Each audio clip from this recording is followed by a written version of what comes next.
পাঠ করছি স্বরচিত কবিতা আমরা শ্রমিক। হে পুঁজিপতি, আমরা শ্রমিক, আমরা দিনমজুর, আমরা শ্রমজীবী, আমরা কামলা। এসব নামেই তোমাদের কাছে আমরা পরিচিত। আমরা পেটের দায়ে দিবারাত্রি তোমাদের কামলা খাটি। কখনো প্রখর রোদে, কখনো অবিরাম বৃষ্টিতে ভিজে জীবনের ঝুঁকি নিয়ে নির্মাণ করি মনোরম অট্টালিকা। সেখানে সুখ শান্তিতে বসবাস করো তোমরা। আমরা মাথার ঘাম পায়ে ফেলে তোমাদের জন্য নির্মাণ করি পিচ ঢালা পথ। তোমরা মনের আনন্দে হাঁকাও বিলাসবহুল গাড়ি।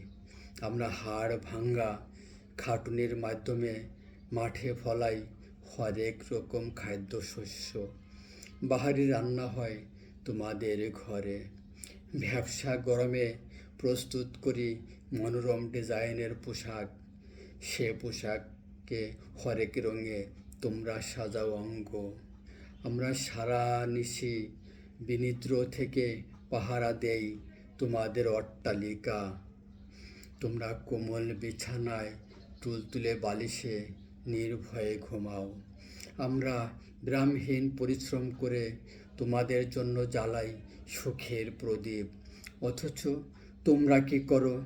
সামান্যতম ভুল করলেই আমাদের চোখ রাঙাও, চিৎকার করে বলো ছোট জাত। হ্যাঁ, আমরা তো ছোট জাতি। ছোট জাত বলেই তোমাদের কামলা খাটি, আর তোমরা করো বাহাদুরি। আমাদের রক্ত চুষে ন্যায্য মজুরি বঞ্চিত করে তোমরা গড়ো সম্পদের পাহাড়। হে পুঁজিপতি, আমরা শ্রমিক, আমরা শ্রমের ন্যায্য মজুরি চাই। অপমান অবহেলা নয়, আমরা চাই যোগ্য সম্মান।